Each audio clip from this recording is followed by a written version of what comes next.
एक फकीर था तिब्बत में मारपा।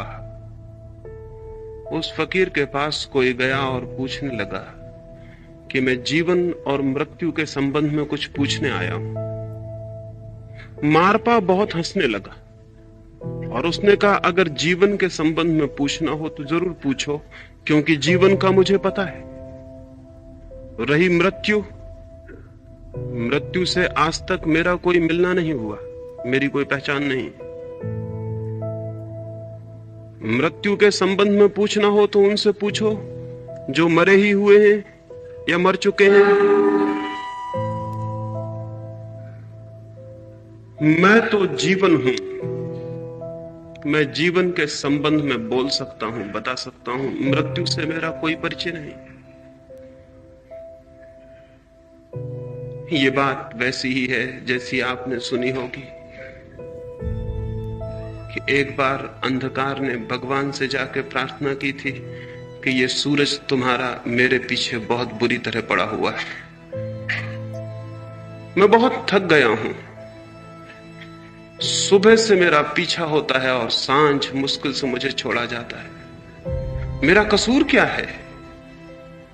दुश्मनी कैसी है? ये सूरज क्यों मुझे सताने के पीछे दिन रात दौड़ता रहता है और रात भर में दिन भर की थकान से विश्राम भी नहीं कर पाता हूं कि फिर सुबह सूरज आके द्वार पर खड़ा हो जाता है। फिर भागो, फिर बचो।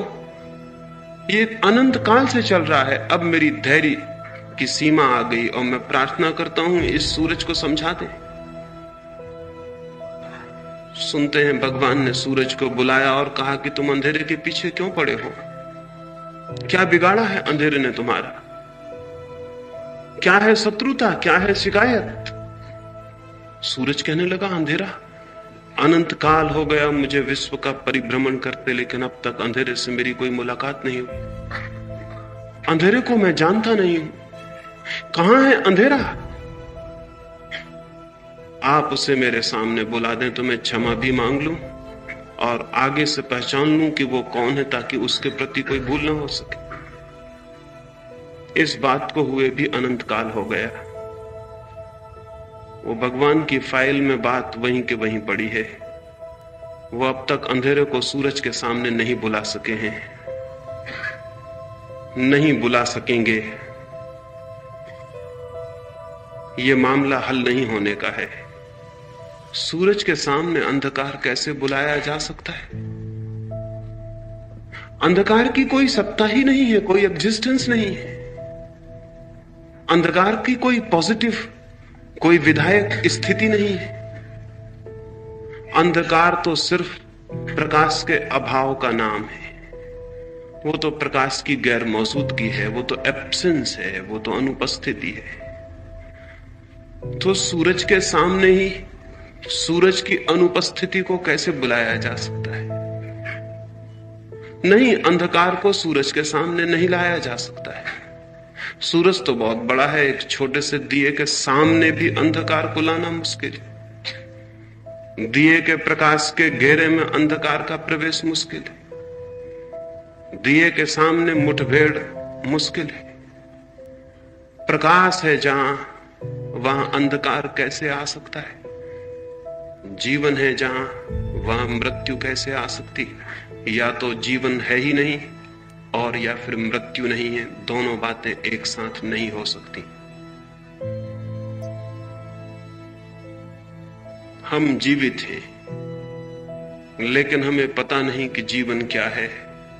इस अज्ञान के कारण ही हमें ज्ञात होता है कि मृत्यु भी घटती है। मृत्यु एक अज्ञान है। जीवन का अज्ञान ही मृत्यु की घटना बन जाती है। काश हम उस जीवन से परिचित हो सकें जो भीतर है, तो उसके परिचय की एक किरण भी सदा सदा के लिए इस अज्ञान को तोड़ देती है कि मैं मर सकता हूं, या कभी मरा हूं, या कभी मर जाऊंगा। लेकिन उस प्रकाश को हम जानते नहीं जो हम हैं, और उस अंधकार से हम भयभीत होते हैं जो हम नहीं हैं। उस प्रकाश से हम परिचित नहीं हो पाते जो हमारा प्राण है, हमारा जीवन है, जो हमारी सत्ता है, और उस अंधकार से हम भयभीत होते हैं जो हम नहीं हैं। मनुष्य मृत्यु नहीं है, मनुष्य अमृत है, समस्त जीवन अमृत है, लेकिन हम अमृत की ओर आंख ही नहीं उठाते। हम जीवन की तरफ दिशा में कोई खोज ही नहीं करते हैं, एक कदम ही नहीं उठाते। जीवन से रह जाते हैं अपरिचित और इसलिए मृत्यु से भयभीत प्रतीत होते हैं। इसलिए प्रश्न जीवन और मृत्यु का नहीं है, प्रश्न है सिर्फ जीवन का। मुझे कहा गया कि मैं जीवन और मृत्यु के संबंध में बोलूं, यह असंभव है बात। प्रश्न तो है सिर्फ जीवन का, और मृत्यु जैसी कोई चीज ही नहीं है। जीवन ज्ञात होता है तो जीवन रह जाता है, और जीवन ज्ञात नहीं होता तो सिर्फ मृत्यु रह जाती। जीवन और मृत्यु दोनों एक साथ कभी भी समस्या की तरह खड़े नहीं होते। या तो हमें पता है कि हम जीवन हैं तो फिर मृत्यु नहीं है, और या हमें पता नहीं है कि हम जीवन हैं तो फिर मृत्यु ही है, जीवन नहीं है। ये दोनों बातें एक साथ मौजूद नहीं होती हैं, नहीं हो सकती। लेकिन हम सारे लोग तो मृत्यु से भयभीत हैं। मृत्यु का भय बताता है कि हम जीवन से अपरिचित हैं। मृत्यु के भय का एक ही अर्थ है, जीवन से अपरिचय। और जीवन हमारे भीतर प्रतिपल प्रवाहित हो रहा है, श्वास श्वास में, कण कण में, चारों ओर, भीतर बाहर, सब तरफ जीवन है, और उससे ही हम अपरिचित हैं। इसका एक ही अर्थ हो सकता है कि आदमी किसी गहरी नींद में है। नींद में ही हो सकती है यह संभावना कि जो हम हैं उससे भी अपरिचित हों। इसका एक ही अर्थ हो सकता है कि आदमी किसी गहरी मूर्छा में। इसका एक ही अर्थ हो सकता है कि आदमी के प्राणों की पूरी शक्ति सचेतन नहीं है, अचेतन है, अनकॉन्शियस है, बेहोश है। एक आदमी सोया हो, उसे फिर कुछ भी पता नहीं रह जाता कि मैं कौन हूं, क्या हूं, कहां से हूं। नींद के अंधकार में सब डूब जाता है और उसे कुछ पता नहीं रह जाता कि मैं हूं भी या नहीं हूं। नींद का पता भी उसे तब चलता है जब वो जागता है, तब उसे पता चलता है कि मैं सोया था। नींद में तो इसका भी पता नहीं चलता कि मैं सोया हूं। जब नहीं सोया था तब पता चलता था कि मैं सोने जा रहा हूं। जब तक जागा हुआ था तब तक पता था कि मैं अभी जागा हुआ हूं, सोया हुआ नहीं हूं। जैसे ही सो गया उसे यह भी पता नहीं चलता कि मैं सो गया हूं, क्योंकि अगर यह पता चलता रहे कि मैं सो गया हूं तो उसका अर्थ है कि आदमी जागा हुआ है, सोया हुआ नहीं है। नींद चली जाती है तब पता चलता है कि मैं सोया था, लेकिन नींद में पता नहीं चलता कि मैं हूं भी या नहीं। जरूर मनुष्य को कुछ भी पता नहीं चलता है कि मैं हूं या नहीं या क्या हूं। इसका एक ही अर्थ हो सकता है कि कोई बहुत गहरी आध्यात्मिक नींद, कोई स्पिरिचुअल हिप्नोटिक स्लीप, कोई आध्यात्मिक सम्मोहन की तंद्रा मनुष्य को घेरे हुए है। इसलिए उसे जीवन का ही पता नहीं चलता कि जीवन क्या है। नहीं, लेकिन हम इंकार करेंगे, हम कहेंगे कैसी आप बात करते हैं, हमें पूरी तरह पता है कि जीवन क्या है। हम जीते हैं, चलते हैं, उठते हैं, बैठते हैं, सोते हैं। एक शराबी भी चलता है, उठता है, बैठता है, सोता है, श्वास लेता है, आंख खोलता है, बात करता है। एक पागल भी उठता है, बैठता है, सोता है, श्वास लेता है, बात करता है, जीता है। लेकिन इससे न तो शराबी होश में कहा जा सकता है और न पागल सचेतन है ये कहा जा सकता है। एक सम्राट की सवारी निकलती थी एक रास्ते पर। एक आदमी चौराहे पर खड़ा होकर पत्थर फेंकने लगा और अपशब्द बोलने लगा और गालियां बकने लगा। सम्राट का था बड़ी शोभा यात्रा। उस आदमी को तत्काल सैनिकों ने पकड़ लिया और कारागृह में डाल दिया। लेकिन जब वो गालियां बकता था और अपशब्द बोलता था तो सम्राट हंस रहा था। उसके सैनिक हैरान हुए। उसके वजीरों ने कहा, आप हंसते क्यों हैं?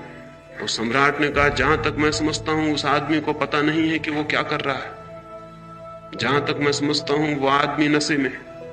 खैर, कल सुबह उसे मेरे सामने ले आए। कल वो आदमी सुबह उसके सामने ले आके खड़ा कर दिया गया। सम्राट उससे पूछने लगा, कल तुम मुझे गालियां देते थे, अब शब्द बोलते थे, क्या था कारण उसका?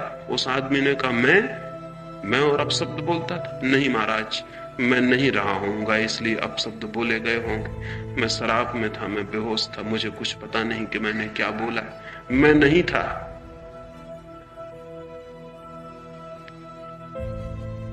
हम भी नहीं हैं। नींद में हम चल रहे हैं, बोल रहे हैं, बात कर रहे हैं, प्रेम कर रहे हैं, घृणा कर रहे हैं, युद्ध कर रहे हैं।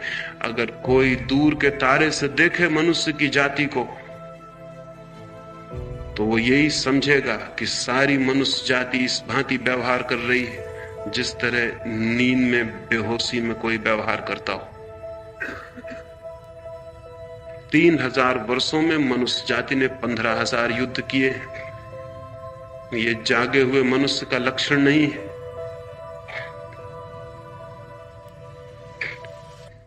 जन्म से लेकर मृत्यु की सारी कथा दुख की, चिंता की, पीड़ा की कथा है। आनंद का क्षण भी उपलब्ध नहीं होता, आनंद का कण भी नहीं मिलता है जीवन में। खबर भी नहीं मिलती कि आनंद क्या है। जीवन बीत जाता है और आनंद की झलक भी नहीं मिलती। यह आदमी होश में नहीं कहा जा सकता है। दुख, चिंता, पीड़ा, उदासी और पागलपन सारे जन्म से लेकर मृत्यु तक की कथा है। लेकिन शायद हमें पता नहीं चलता, क्योंकि हमारे चारों तरफ भी हमारे जैसे ही सोए हुए लोग हैं। और कभी अगर एक आध जागा हुआ आदमी पैदा हो जाता है तो हम सोए हुए लोगों को इतना क्रोध आता है उस जागे हुए आदमी को, हम बहुत जल्दी उस आदमी की हत्या कर देते हैं। हम ज्यादा देर उसे बर्दाश्त नहीं करते। जीसस को हम इसलिए सूली पर लटका देते हैं कि तुम्हारा कसूर है कि तुम जागे हुए आदमी हो। हम सोए हुए लोगों को तुम्हें देखकर बहुत अपमानित होना पड़ता है। हम सोए हुए आदमियों के लिए तुम एक अपमानजनक चिन्ह बन जाते हो कि तुम सोए हुए लोग हो। तुम्हारी मौजूदगी हमारी नींद में बाधा डालती, हम तुम्हें हत्या कर देंगे। हम सुकरात को जहर पिला के मार डालते, हम मंसूर की गर्दन काट देते। हम जागे हुए आदमियों के साथ वही व्यवहार करते हैं जो पागलों की बस्ती में उस आदमी के साथ होगा जो पागल नहीं। इसका आपको अंदाज नहीं। मेरे मित्र एक पागल थे, वे पागल थे और एक पागल खाने में बंद कर दिए गए। पागलपन में उन्होंने फिनाइल की एक बाल्टी वहां पागल खाने में रखी थी, वो पी गए। उसके पी जाने से उनको कोई इतनी उल्टियां हुई, इतने दस्त लगे कि 15 दिन तक सारा शरीर रूपांतरित हो गया। उनकी सारी गर्मी जैसे शरीर से निकल गई और वो ठीक हो गए। लेकिन उन्हें 6 महीने के लिए पागल घर में भेजा गया था। वो ठीक हो गए। उन्होंने मुझसे कहा कि जब मैं पागल था तब, और जब मैं ठीक हो गया उस पागलपन में और 3 महीने तक ठीक होके पागल घर में रहा, तब जो मैंने पीड़ा अनुभव की है उसका हिसाब लगाना बहुत मुश्किल। जब तक मैं पागल था तब तक कोई कठिनाई न थी, क्योंकि और भी सब मेरे जैसे लोग थे। जब मैं ठीक हो गया तब मुझे लगा कि मैं कहां हूं, क्योंकि मैं सो रहा हूं और 2 आदमी मेरी छाती पे सवार हो गए। मैं चल रहा हूं और कोई मुझे धक्के मार रहा है। इस सब का मुझे कुछ भी पता नहीं चला था, क्योंकि मैं भी पागल था। मुझे यह भी पता नहीं चला था कि ये लोग पागल हैं जब तक मैं पागल था। जब मैं पागल न रहा तो मुझे पता चला कि ये सारे लोग पागल हैं।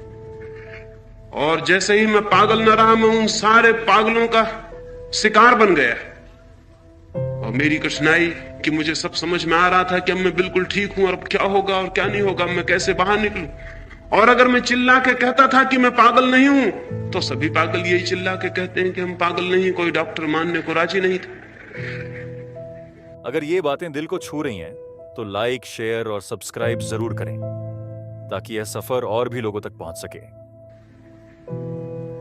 हमारे चारों तरफ सोए हुए लोगों की भीड़ है और इसलिए हमें पता नहीं चलता कि हम सोए हुए आदमी। और जागे हुए आदमी के साथ हम जल्दी से हत्या कर देते हैं, क्योंकि वो आदमी हमें बहुत कष्टपूर्ण मालूम होने लगता है, बहुत डिस्टर्बिंग, बहुत विघ्नकारक मालूम होने लगता है। एक अंग्रेज विद्वान केनेथ वाकर ने एक किताब लिखी है और उस किताब को एक फकीर गुरजीएफ को समर्पित किया है। समर्पण में, डेडिकेशन में उसने जो शब्द लिखे हैं वो बड़े अद्भुत हैं। उसने डेडिकेशन में, समर्पण में लिखा है, to George Gurdjieff the disturber of my sleep. मेरी नींद तोड़ने वाले जॉर्ज गुरजीएफ को समर्पित। थोड़े से लोग जमीन पे हुए हैं जो नींद तोड़ने की कोशिश करते हैं, लेकिन अगर आप किसी की नींद तोड़ने की कोशिश करेंगे तो निश्चित वो आपसे बदला लेगा। किसी सोते हुए आदमी को जगाने की कोशिश करिए, वो आपकी गर्दन पकड़ लेगा। आज तक मनुष्य को आध्यात्मिक नींद से जिनने जगाने की कोशिश की, हमने उनकी भी गर्दनें पकड़ ली। हमारे बीच हमें पता नहीं चलता है, इसीलिए कि हम सब एक जैसे सोए हुए और नींद में लोग हैं। एक गांव के संबंध में मैंने सुना है कि उसमें एक जादूगर आ गया था एक दिन, और उसने उस कुएं में गांव के एक पुड़िया डाल दी थी और कहा था, इस कुएं का पानी जो भी पिएगा पागल हो जाएगा। एक ही कुआं था उस गांव में, एक कुआं और था, लेकिन वो गांव का कुआं न था, वो राजा के महल में था। सांझ होते होते तक गांव के हर आदमी को पानी पीना पड़ा, चाहे पागलपन की कीमत पे भी पीना पड़े, लेकिन मजबूरी थी, प्यास तो बुझानी पड़ेगी, चाहे पागल ही क्यों ना हो जाना पड़े। गांव के लोग कब तक रोकते? उन्होंने पानी पिया, सांझ होते होते पूरा गांव पागल हो गया।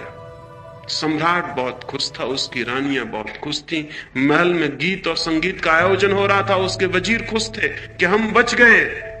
लेकिन सांझ होते उन्हें पता चला कि गलती में है वो, क्योंकि सारा महल सांझ होते होते गांव के पागलों ने घेर लिया। पूरा गांव हो गया था पागल, राजा के पहरेदार और सैनिक भी हो गए थे पागल।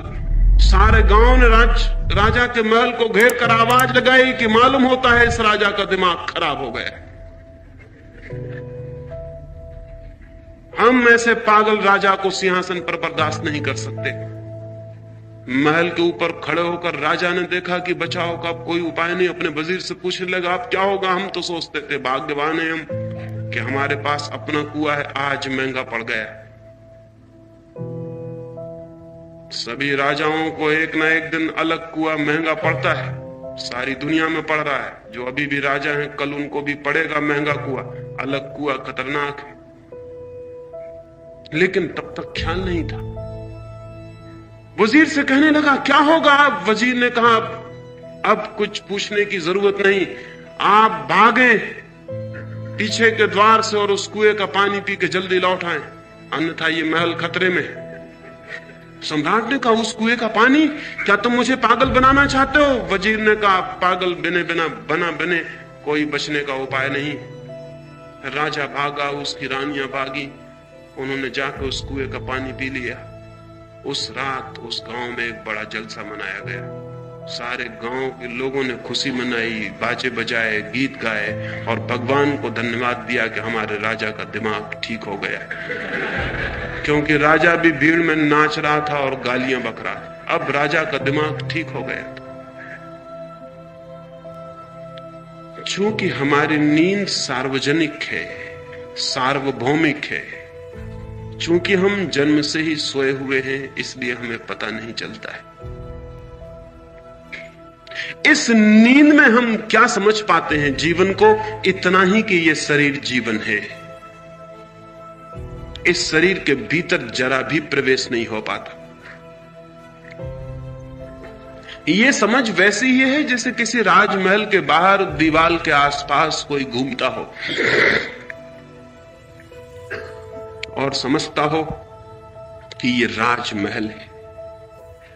दीवाल पर, बाहर की दीवाल पर, चार दीवारी पर, परकोटे के बाहर कोई घूमता हो और सोचता हो कि राजमहल हो, और परकोटे की दीवार से टिक कर सो जाता हो और सोचता हो कि महलों में विश्राम कर रहा हूं। शरीर के आसपास जिनके जीवन का बोध है वो उसी नासमझ आदमी की तरह हैं जो महल की दीवार के बाहर खड़े होकर समझता है कि महल का मेहमान हो गया हूं। शरीर के भीतर हमारा कोई प्रवेश नहीं है, शरीर के बाहर जीते हैं। बस शरीर की परत, बाहर की परत, भीतर की शरीर की परत तक का हमें पता नहीं चलता। दीवाल के बाहर का हिस्सा, दीवाल के भीतर का हिस्सा ही पता नहीं चलता। महल तो बहुत दूर है, दीवाल के बाहर के हिस्से को ही महल समझते हैं, दीवाल के भीतर के हिस्से तक से परिचय नहीं हो पाता। हम अपने शरीर को अपने से बाहर से जानते हैं, हमने कभी भीतर खड़े होकर भी शरीर को नहीं देखा है, भीतर से, फ्रॉम विद इन। जैसे मैं इस कमरे के भीतर बैठा हूं, आप इस कमरे के भीतर बैठे हैं, हम इस कमरे को भीतर से देख रहे हैं। एक आदमी बाहर घूम रहा है, वो इस मकान को बाहर से देख रहा है। आदमी अपने शरीर के घर में अपने को भीतर से भी देखने में समर्थ नहीं हो पाता।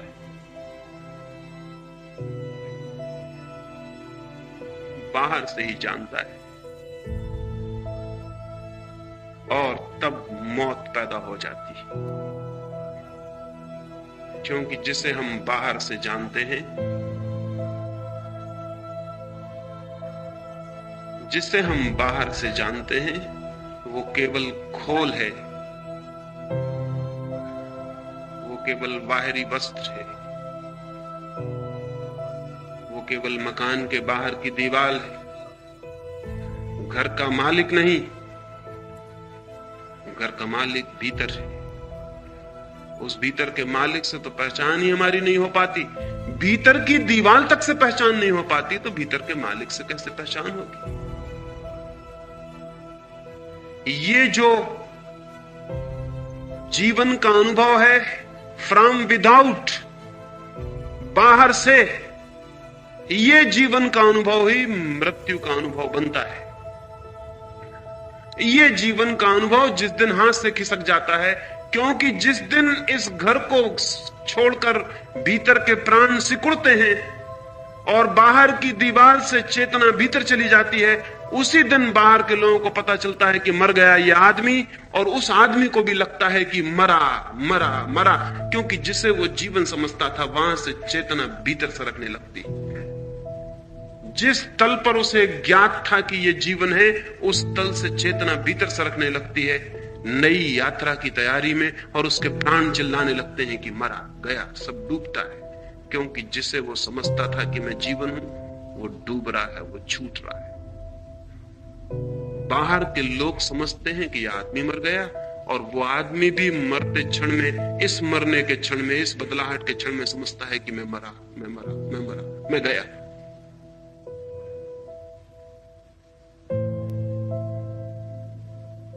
ये जो देह है हमारी, ये जो शरीर है,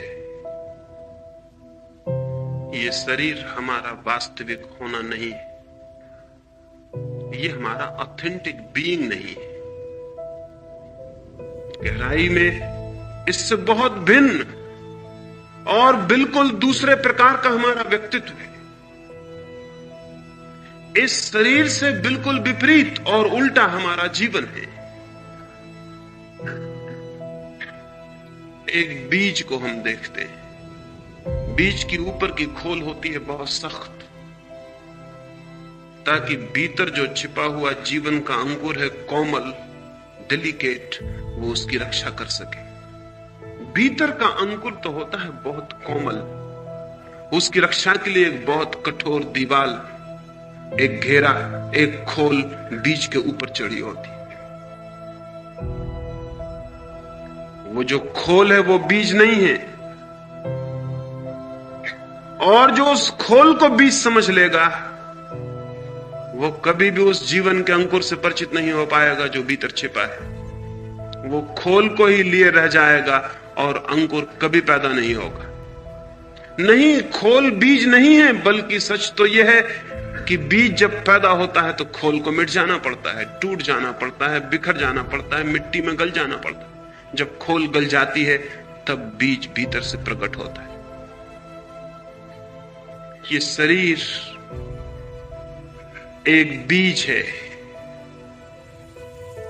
और जीवन, चेतना और आत्मा का एक अंकुर भीतर है, लेकिन हम इस खोल को ही बीज समझ के नष्ट हो जाते हैं और वो अंकुर पैदा भी नहीं हो पाता, वो अंकुर फूट भी नहीं पाता। जब वो अंकुर फूटता है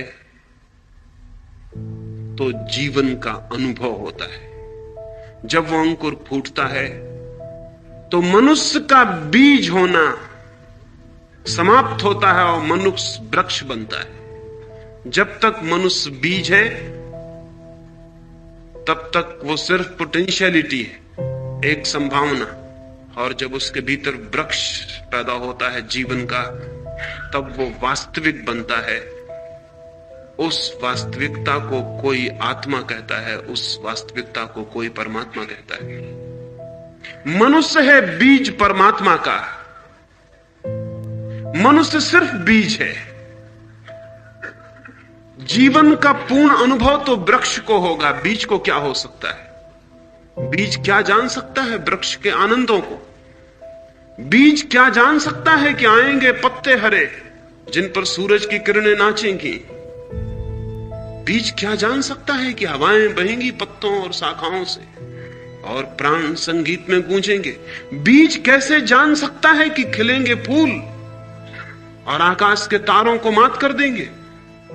बीज कैसे जान सकता है कि पक्षी गीत गाएंगे और यात्री छाया में विश्राम करेंगे? बीज कैसे जान सकता है? वृक्ष के अनुभव को बीज कैसे जान सकता है? बीज को तो कुछ भी पता नहीं, वो तो सपना भी नहीं देख सकता उसका जो वृक्ष होने पे संभव होगा। वो तो बीज होकर ही जाना जा सकता है। आदमी जीवन को नहीं जानता क्योंकि उसने बीज को ही अपनी परिपूर्णता समझ ली। वो तो जीवन को तभी जानेगा जब भीतर के जीवन का पूरा वृक्ष प्रकट हो। लेकिन भीतर के जीवन का वृक्ष प्रकट होना तो दूर, भीतर कुछ है शरीर से भिन्न और अलग, इसका हमें कोई बोध ही नहीं हो पाता। इसकी हमें कोई स्मृति, इसका कोई स्मरण, इसकी कोई रिमेंबरिंग ही पैदा नहीं हो पाती कि अलग है कुछ शरीर से भिन्न। जीवन की समस्या जो भीतर है उसके अनुभव की समस्या है। जो भीतर है उसके अनुभव की समस्या है जीवन की समस्या। और हम जीवन को मान लेते हैं वो जो बाहर विस्तीर्ण है। एक वृक्ष से मैंने पूछा, तेरा जीवन कहां है? वो वृक्ष कहने लगा, उन जड़ों में जो दिखाई नहीं पड़ती।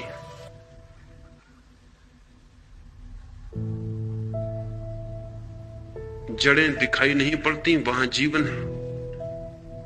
वृक्ष जो दिखाई पड़ता है वो वहां से जीवन लेता है अदृश्य से। मां से तंग ने अपने बचपन की एक घटना लिखी है कि मेरे मां के बगिया थी एक बहुत, मां के झोपड़े के पास। उसने जीवन भर उस बगिया को संभाला था। उसके फूल इतने बड़े और प्यारे होते थे कि दूर दूर के गांव के लोग देखने आते, और बगिया के पास से गुजरता ऐसा तो कठोर आदमी कभी नहीं देखा गया था, 2 क्षण ठहर ना गया हो उन फूलों को देखकर। वो बूढ़ी हो गई और बीमार पड़ी। माओ छोटा था और उसने अपनी मां को कहा कि फिक्र मत करो, घर पर और कोई बड़ा तो था नहीं। उसने कहा फिक्र मत करो, तुम चिंता मत करो पौधों की, मैं उनकी फिक्र कर लूंगा। 15 दिन बाद मां उठी। माओ दिन भर बगीचे में मेहनत करता रहता, दिन रात, सुबह से लेकर आधी रात तक। मां निश्चिंत थी, लेकिन जिस दिन वो उठ के 15 दिन बाद बगीचे में आई, देखी बगिया तो कुमला गई।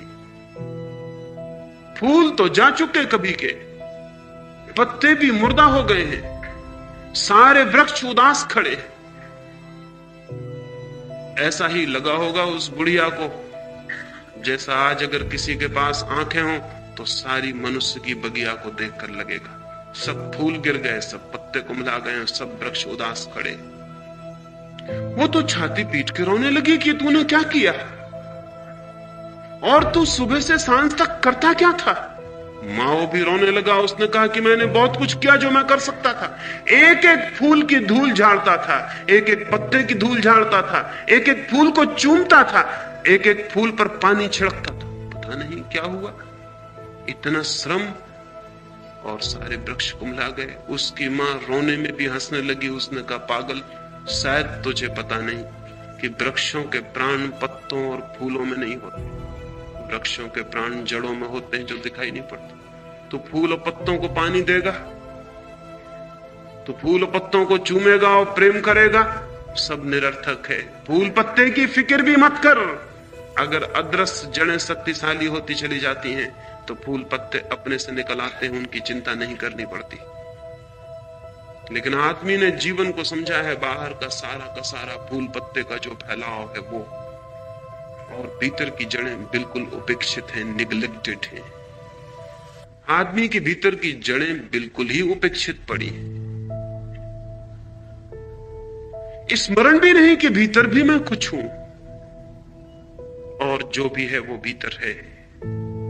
सत्य भीतर है, शक्ति भीतर है, जीवन की सारी क्षमता भीतर है। वहां से वो प्रकट हो सकती है बाहर प्रगटीकरण होता है। होना भीतर है, बीइंग भीतर है, बिकमिंग बाहर होती है। वो जो वास्तविक है वो भीतर है, जो फैलता है और अभिव्यक्त होता है, मैनिफेस्टेशन जो है वो बाहर है। बाहर है अभिव्यक्ति, आत्मा तो भीतर है। और बाहर की अभिव्यक्ति को जो जीवन समझ लेते हैं उनका सारा जीवन मृत्यु के भय से आक्रांत होता है। वे जीते हैं तो भी मरे मरे और डरे हुए कि कभी भी मर जाएं, किसी क्षण मर जाएं। और यही मरने से डरे हुए लोग किसी की मौत पर रोते और परेशान होते। ये उन किसी की मौत पर रोके और परेशान नहीं हो रहे। हर मौत इन्हें इनकी मौत की खबर ले आती है। हर मौत इन्हें खबर लाती है इनकी मौत की। और जो अपने हैं, बहुत निकट हैं, उनकी मौत बहुत जोर से खबर लाती है अपनी मौत की। और तब प्राण भीतर कब जाते हैं, तब भय पकड़ लेता है, तब कंपन पकड़ लेता है। और उस कंपन में, उस भय में आदमी अच्छी अच्छी बातें सोचता है। आत्मा अमर है, आत्मा अमर है, हम तो भगवान के अंश हैं, हम तो ब्रह्म के स्वरूप हैं। ये सब बकवास की बातें हैं, और ये अपने को धोखा देने से ज्यादा नहीं, ये सेल्फ डिसेप्शन। ये मौत से डरा हुआ आदमी अपने को मजबूत करने के लिए दोहराता है कि आत्मा अमर है। वो ये कह रहा है कि नहीं नहीं, मुझे नहीं मरना पड़ेगा, आत्मा अमर है। लेकिन कप रहे हैं प्राण, वो कह रहा है आत्मा अमर है। जो आदमी जानता है कि आत्मा अमर है, उसे एक बार भी ये दोहराने की जरूरत नहीं है कि आत्मा अमर, क्योंकि वो जानता है बात खत्म हो गई। लेकिन ये मौत से डरने वाले लोग मौत से डरते हैं, जीवन को जान नहीं पाते, और फिर बीच में एक नई तरकीब और एक नया धोखा पैदा करते हैं कि आत्मा अमर है। इसीलिए तो आत्मा को अमर मानने वाले लोगों से ज्यादा मौत से डरने वाली कौम खोजनी कठिन। इस देश में ही ये दुर्भाग्य घटित हुआ है। इस देश में आत्मा की अमरता मानने वाले सर्वाधिक लोग हैं पृथ्वी पर, और इस देश में मौत से डरने वाले कायरों की संख्या भी सर्वाधिक है। ये दोनों बातें एक साथ कैसे हो गई? जो जानते हैं कि आत्मा अमर है, उनके लिए तो मृत्यु हो गई समाप्त, उनके लिए तो भय हो गया विसर्जित। उन्हें तो अब कोई मार नहीं सकता, उन्हें तो अब कोई नहीं मार सकता।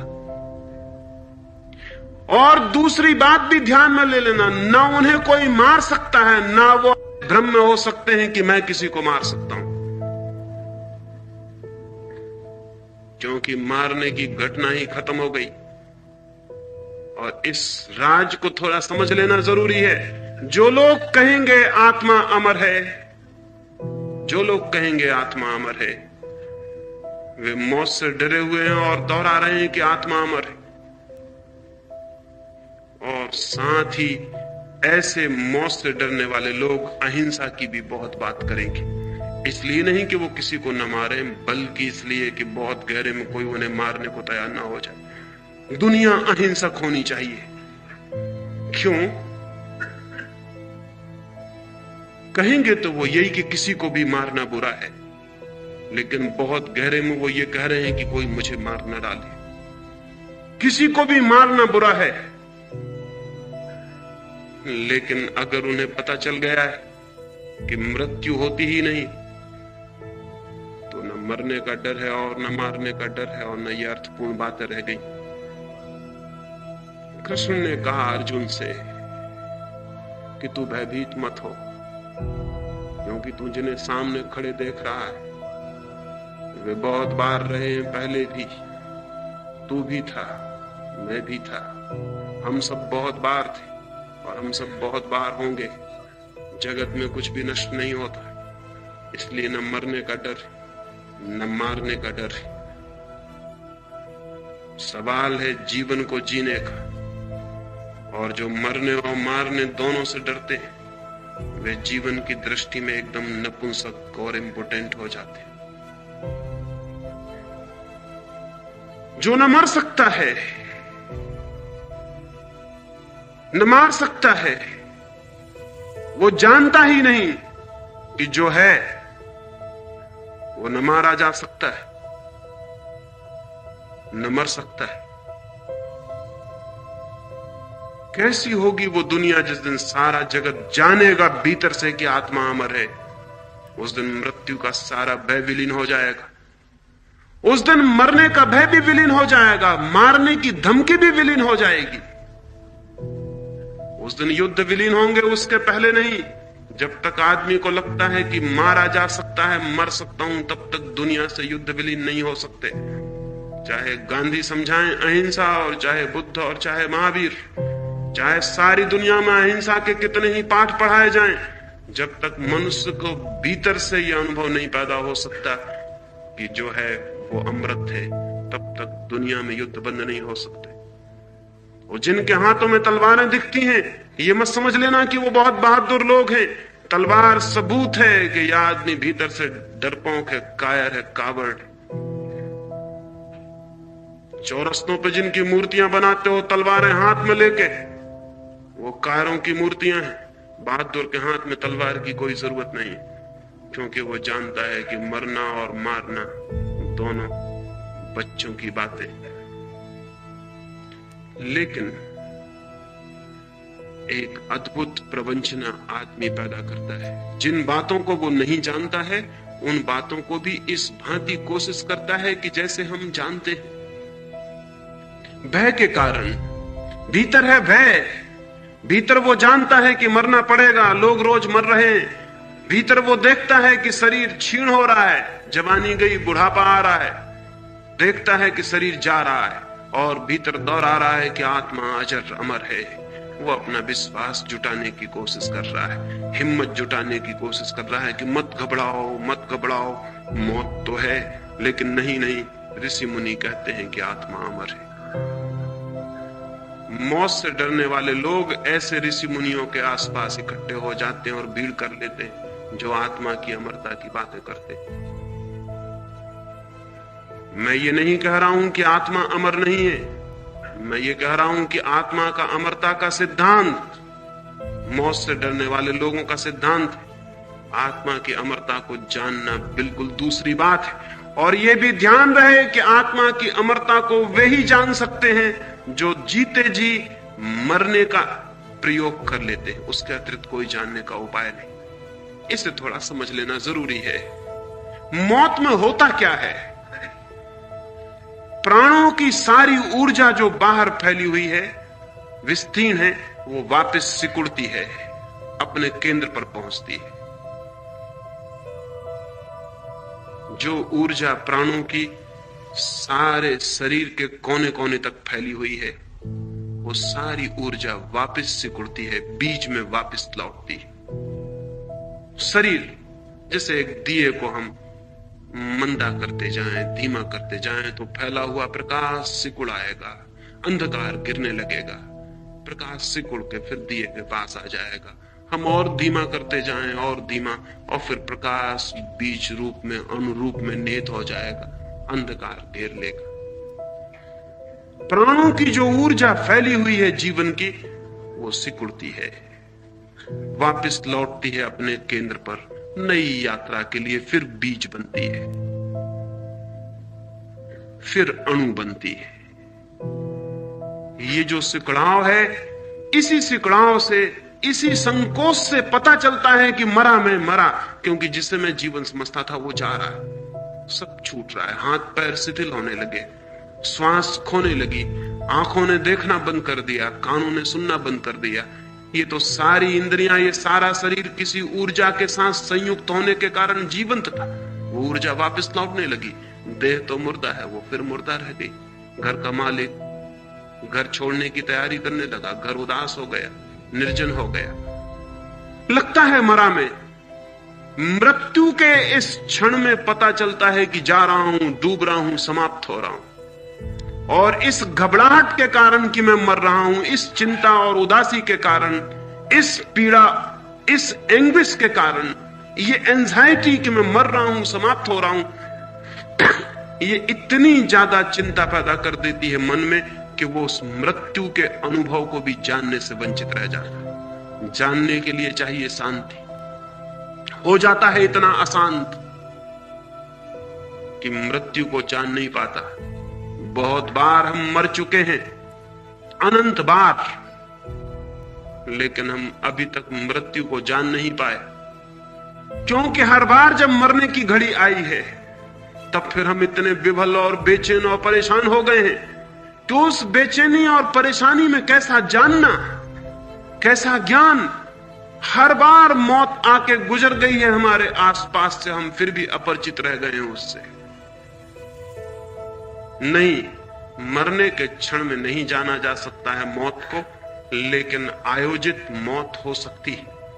आयोजित मौत को ही ध्यान कहते हैं, योग कहते हैं, समाधि कहते हैं। समाधि का एक ही अर्थ है कि जो घटना मृत्यु में अपने आप घटती है, समाधि में साधक चेष्टा और प्रयास से सारे जीवन की ऊर्जा को सिकोड़ के भीतर ले जाता है, जानते हुए। निश्चित ही अशांत होने का कोई कारण नहीं है, क्योंकि वो प्रयोग कर रहा है भीतर ले जाने की, चेतना को सिकोड़ने की। वो शांत मन से चेतना को भीतर सिकोड़ता है। जो मौत करती है उसे वो खुद करता है, और इस शांति में वो जान पाता है कि जीवन ऊर्जा अलग बात है, शरीर अलग बात है। वो जो बल्ब जिससे बिजली प्रकट हो रही है अलग बात है, और वो जो बिजली प्रकट हो रही है वो अलग बात है। बिजली सिकुड़ जाती है, बल्ब निर्जीव होकर पड़ा रह जाता है। शरीर बल्ब से ज्यादा नहीं है। जीवन वो विद्युत है, वो ऊर्जा, वो एनर्जी, वो प्राण जो शरीर को जीवंत किए हुए है, गर्म किए हुए है, उत्तप्त किए हुए है। समाधि में साधक मरता है स्वयं, और चूंकि वो स्वयं मृत्यु में प्रवेश करता है, वो जान लेता है इस सत्य को कि मैं हूं अलग, शरीर है अलग। और एक बार ये पता चल जाए कि मैं हूं अलग, मृत्यु समाप्त हो गई। और एक बार ये पता चल जाए कि मैं हूं अलग, और जीवन का अनुभव शुरू हो गया।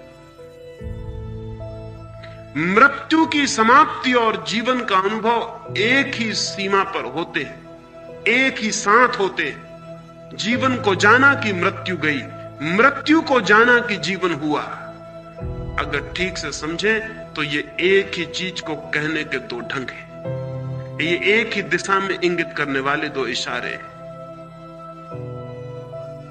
धर्म को इसलिए मैं कहता हूं धर्म है मृत्यु की कला, वो है आर्ट ऑफ डेथ। लेकिन आप कहेंगे कई बार मैं कहता हूं धर्म है जीवन की कला, आर्ट ऑफ लिविंग।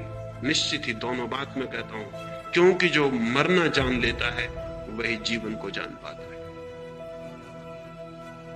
धर्म है जीवन और मृत्यु की कला। अगर जानना है कि जीवन क्या है और मृत्यु क्या है, तो आपको स्वेच्छा से शरीर से ऊर्जा को खींचने की कला सीखनी होगी, तो आप जान सकते हैं, अन्यथा नहीं। और ये ऊर्जा खींची जा सकती है। इस ऊर्जा को खींचना कठिन नहीं है, इस ऊर्जा को खींचना सरल है। ये ऊर्जा संकल्प से ही फैलती है और संकल्प से ही वापस लौट आती है। ये ऊर्जा सिर्फ संकल्प का विस्तार है, विल फोर्स का विस्तार है। संकल्प हम करें तीव्रता से, टोटल, समग्र, कि मैं वापस लौटता हूं अपने भीतर। सिर्फ आधा घंटा भी कोई इस बात का संकल्प करे कि मैं वापस लौटना चाहता हूं, मैं मरना चाहता हूं, मैं डूबना चाहता हूं अपने भीतर, मैं अपनी सारी ऊर्जा को सिकोड़ लेना चाहता हूं, और थोड़े ही दिनों में वो इस अनुभव के करीब पहुंचने लगेगा कि ऊर्जा सिकुड़ने लगी भीतर। शरीर छूट जाएगा बाहर पड़ा हुआ। एक 3 महीने थोड़ा गहरा प्रयोग और आप शरीर अलग पड़ा है इसे देख सकते हैं। अपना ही शरीर अलग पड़ा है इसे देख सकते हैं। सबसे पहले तो भीतर से दिखाई पड़ेगा कि मैं अलग खड़ा हूं भीतर। एक तेजस, एक ज्योति, और सारा शरीर भीतर से दिखाई पड़ रहा है जैसा ये भवन। और फिर थोड़ी और हिम्मत जुटाई जाए तो वो जो जीवंत ज्योति भीतर है उसे बाहर भी लाया जा सकता है, और हम बाहर से देख सकते हैं कि शरीर पड़ा है वो।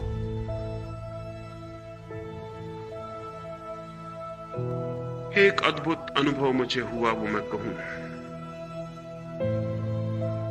अब तक उसे कभी कहा नहीं, अचानक ख्याल आ गया तो कहता हूं।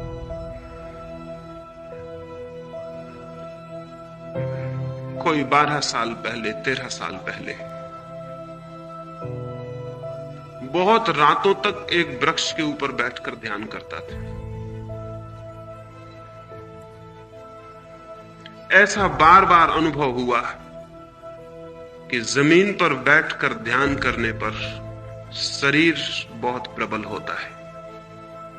शरीर बनता है पृथ्वी से, और पृथ्वी पर बैठकर ध्यान करने से शरीर की शक्ति बहुत प्रबल होती है।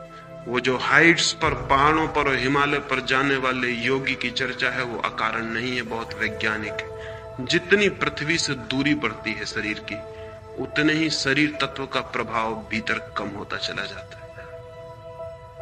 तो एक बड़े वृक्ष पर ऊपर बैठकर मैं ध्यान करता था रोज रात। एक दिन ध्यान में कब कितना लीन हो गया मुझे पता नहीं, और कब शरीर वृक्ष से गिर गया वो मुझे पता नहीं। जब नीचे गिर पड़ा शरीर, तब मैंने चौंक कर देखा कि ये क्या हो गया। मैं तो वृक्ष पर ही था और शरीर नीचे गिर गया।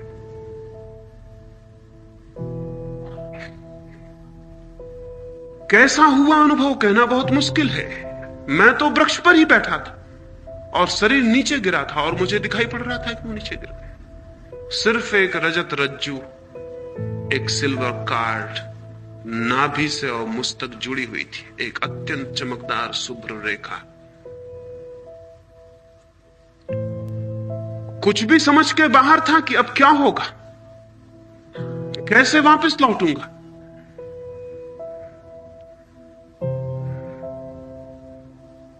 कितनी देर यह अवस्था रही वो भी पता नहीं, लेकिन अपूर्व अनुभव हुआ। शरीर के बाहर से पहली दफा देखा शरीर को, और शरीर उसी दिन से समाप्त हो गए। मौत उसी दिन से खत्म हो गई, क्योंकि एक और देह दिखाई पड़ी जो शरीर से भिन्न है। एक और सूक्ष्म शरीर का अनुभव हुआ। कितनी देर ये रहा कहना मुश्किल है। सुबह होते होते एक 2 औरतें वहां से निकली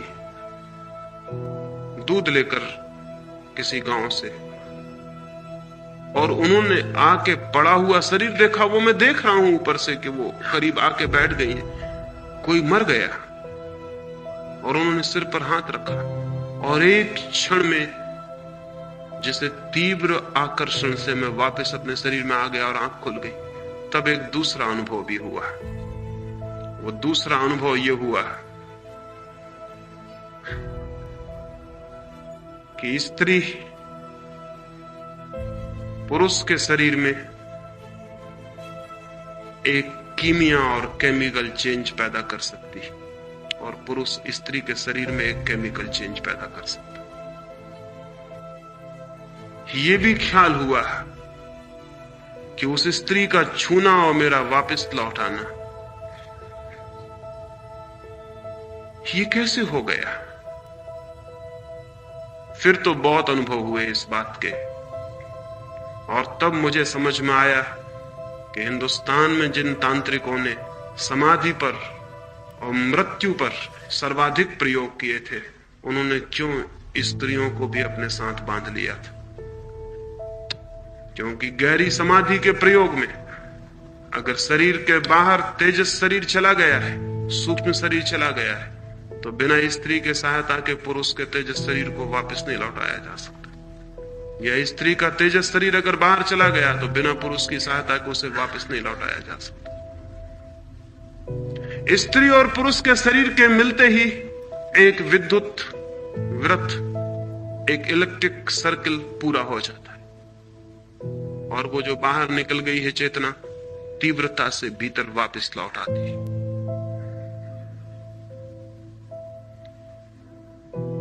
फिर तो 6 महीने में कोई 6 बार वो अनुभव हुआ निरंतर, और 6 महीने में मुझे अनुभव हुआ कि मेरी उम्र कम से कम 10 वर्ष कम हो गई। कम हो गई मतलब 10 वर्ष, अगर मैं 70 साल जीता तो अब 60 साल जी सकूंगा। 6 महीने में एक अजीब से अनुभव हुए। छाती के सारे बाल मेरे सफेद हो गए 6 महीने के भीतर। मेरी समझ के बाहर हुआ कि ये क्या हो रहा है। और तब ये भी ख्याल आया कि इस शरीर और उस शरीर के बीच के संबंध में व्याघात पड़ गया है। उन दोनों का जो तालमेल था वो टूट गया है। और तब मुझे ये भी समझ में आया कि शंकराचार्य का 33 साल की उम्र में मर जाना या विवेकानंद का 36 साल की उम्र में मर जाना कुछ और ही कारण रखता है। अगर ये दोनों के संबंध बहुत तीव्रता से टूट जाएं तो जीना मुश्किल। और तब मुझे ये भी ख्याल में आया कि रामकृष्ण का बहुत बीमारियों से घिरे रहना और रमन का कैंसर से मर जाने का भी कारण शारीरिक नहीं है, उस बीच के तालमेल का टूट जाना ही कारण। लोग आमतौर से कहते हैं कि योगी बहुत स्वस्थ होते हैं, लेकिन सच्चाई बिल्कुल उल्टी। सच्चाई आज तक यह है कि योगी हमेशा रुग्ण रहा है और कम उम्र में मरता रहा है। और उसका कुल कारण इतना है कि उन दोनों शरीर के बीच जो एडजस्टमेंट चाहिए, जो तालमेल चाहिए, उसमें विघ्न पड़ जाता है। जैसे ही एक बार वो शरीर बाहर हुआ, फिर ठीक से पूरी तरह कभी भी पूरी अवस्था में भीतर प्रविष्ट नहीं हो पाता। लेकिन उसकी कोई जरूरत भी नहीं रह जाती, उसका कोई प्रयोजन भी नहीं रह जाता, उसका कोई अर्थ भी नहीं रह जाता। संकल्प से खींची जा सकती है ऊर्जा भीतर, सिर्फ संकल्प से। सिर्फ ये धारणा, सिर्फ ये भावना कि मैं अंदर वापस लौट आऊं, वापस लौट आऊं, वापस लौट आऊं, इसकी तीव्र पुकार, इसका तीव्र आंदोलन, पूरे प्राण इससे भर जाएं कि मैं भीतर वापस लौट आऊं, मैं केंद्र पर वापस लौट आऊं, मैं वापस लौट आऊं, मैं वापस लौट आऊं। इसकी इतनी तीव्र पुकार कि ये सारे कण कण में शरीर के गूंज जाए, श्वास श्वास को पकड़ ले।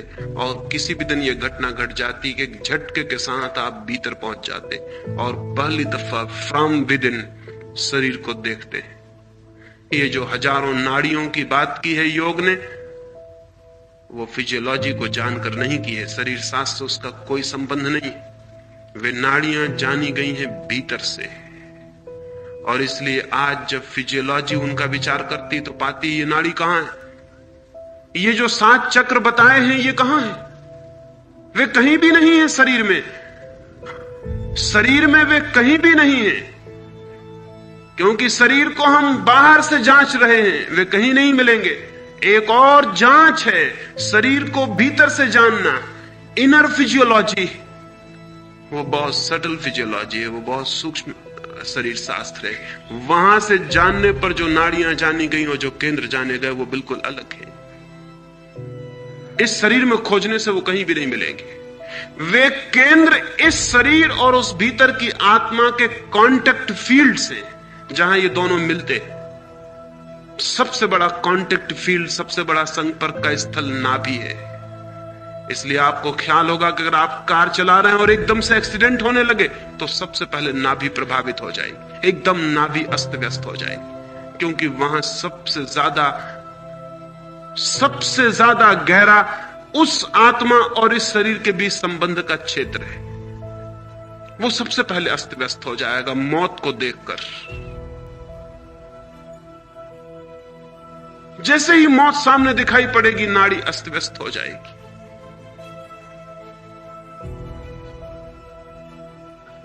नाभि अस्त व्यस्त हो जाएगी। सारे शरीर के केंद्र हैं और शरीर की एक आंतरिक व्यवस्था है जो उस अंतः शरीर और इस शरीर के बीच संपर्क से स्थापित हुई है। जिन चक्रों की बात है वे उनके संपर्क स्थल हैं। निश्चित ही एक बार भीतर से शरीर को जानना एक बिल्कुल ही दूसरी दुनिया को जान लेना, जिसका हमें कोई भी पता नहीं, जिससे मेडिकल साइंस जिसके संबंध में एक शब्द भी नहीं जानती और नहीं जान सकेगी अभी।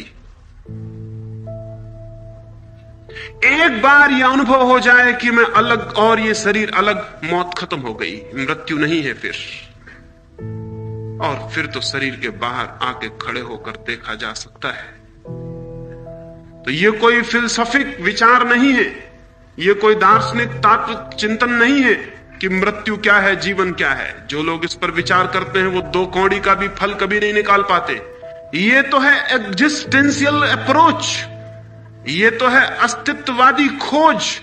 जाना जा सकता है कि मैं जीवन हूं, जाना जा सकता है कि मृत्यु मेरी नहीं है, इसे जिया जा सकता है, इसके भीतर प्रविष्ट हुआ जा सकता है। लेकिन जो लोग केवल सोचते हैं कि हम विचार करेंगे कि मृत्यु क्या है, जीवन क्या है, वो लाख विचार करे, जन्म जन्म विचार करे, उन्हें कुछ भी पता नहीं चल सकता है, कुछ भी पता नहीं चल सकता है। क्योंकि हम विचार करके विचार करेंगे क्या? विचार किया जा सकता है उसके संबंध में जिसे हम जानते हो, जो नोन है, जो ज्ञात है, उसके बाबत विचार हो सकता है। जो अननोन है, अज्ञात है, उसके बाबत कोई विचार नहीं हो सकता।